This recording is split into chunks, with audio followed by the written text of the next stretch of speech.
Shortly before Julian Assange spoke Sunday, a number of his supporters also took to the microphone outside the Ecuadorian embassy in London.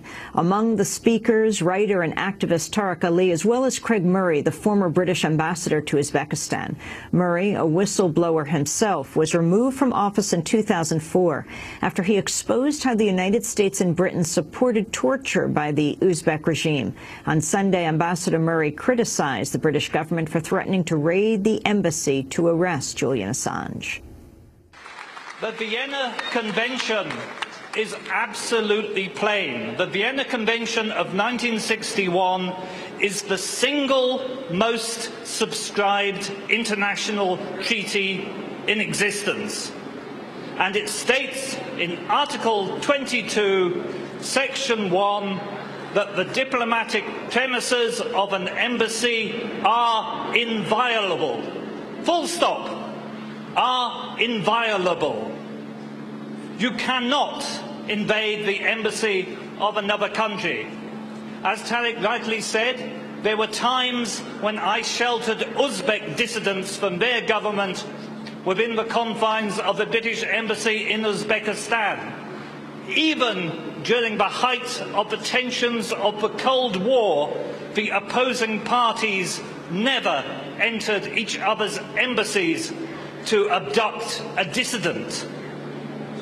The fact that William Hague now openly threatens the Ecuadorians with the invasion of their sovereign premises is one further example of the total abandonment of the very concept of international law by the neoconservative juntas that are currently ruling the former Western democracies.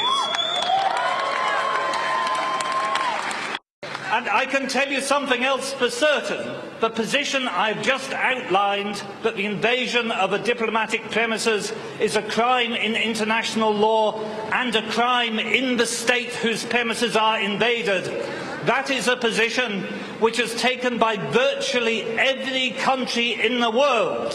And it is a crime which is eminently extraditable. So any policeman who forcibly enters the premises of the Embassy of Ecuador will find himself liable for extradition to Ecuador as soon as he leaves the United Kingdom.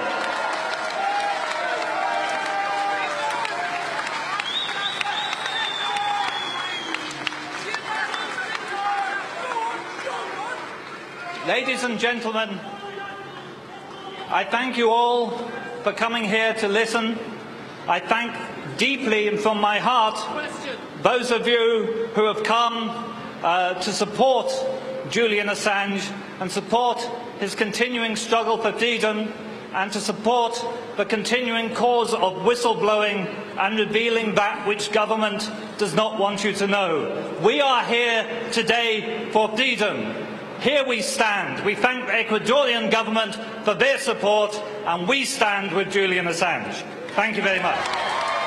Craig Murray, the former British ambassador to Uzbekistan. He was a whistleblower himself, removed from office in 2004, exposing how the United States and Britain supported torture by the Uzbek regime. He was speaking outside the Ecuadorian mission, the Ecuadorian embassy in London. We now turn to Tariq Ali, the famed British-Pakistani author, who also spoke outside the embassy, praising Ecuador's decision to grant Julian Assange political asylum.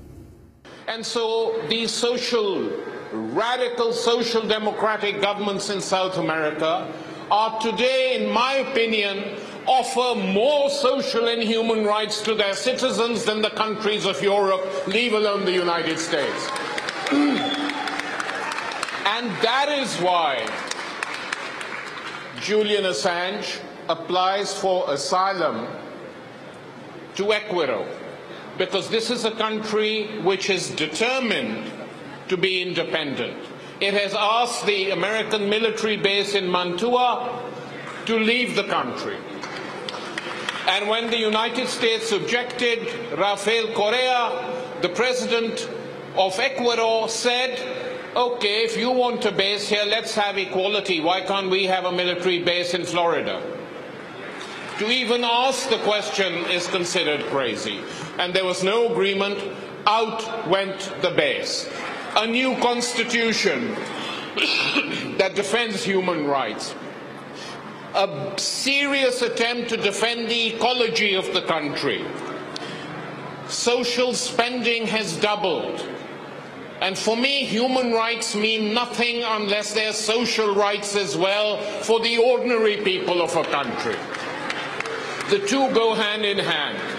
And it is these changes in South America which have now come to the fore in a big way by this one event. But that is why Julian Assange appealed to Ecuador for asylum, and that is why I think in this week that lies ahead, he will receive the backing of a large majority of the South American continent.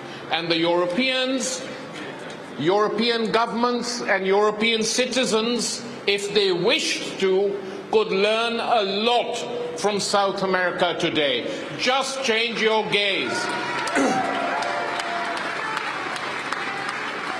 The gaze of Europe is constantly fixed in the direction of North America. They should just shift it, at least for a year or two, to South America, and maybe conditions in the lives of ordinary people who live in Europe would be improved as a result. Instead, despite this huge social and economic crisis, they go on as if nothing's happened. Well, for them, nothing's happened. For ordinary people who live in this country, whatever their class, their creed, their color, they suffer. And they react angrily sometimes. And South America offers the beginnings of a model against that.